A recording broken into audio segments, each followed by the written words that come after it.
Allora, buongiorno a tutti. Allora, ieri ho, ho messo qui a dimora alcuni talee di melograno che ho preso di un amico mio che ha questo albero di melograno qui a Catania. Alla speranza che attecchisce qualcuno. Come potete vedere il piano pieno di talee. Sono di punta, legnosi, di 2 anni, il ramo di questo qua è da 2 anni, questo è di 1 anno. Allora, speriamo che attecchisce completamente. Posso prendere qualche piantina di melograno. E poi là ho messo i rami che ho tagliato interati, sempre per la possibilità che può darsi qualche ramo attecchisce, fa radici. Ok.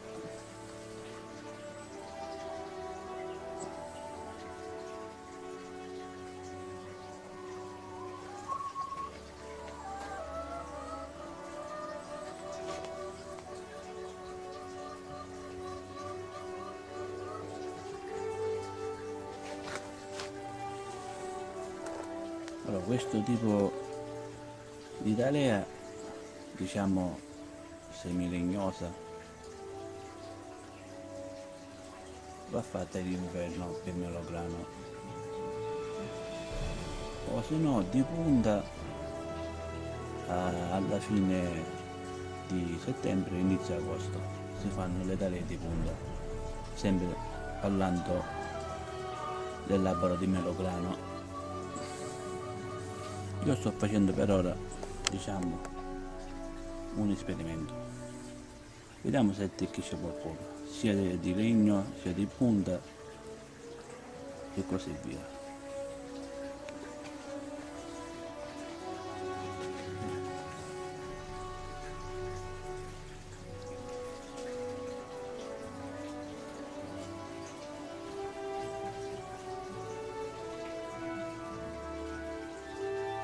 Questo è il cartellino che ho fatto io, vedi? 17/1/2015, l'ho fatto ieri.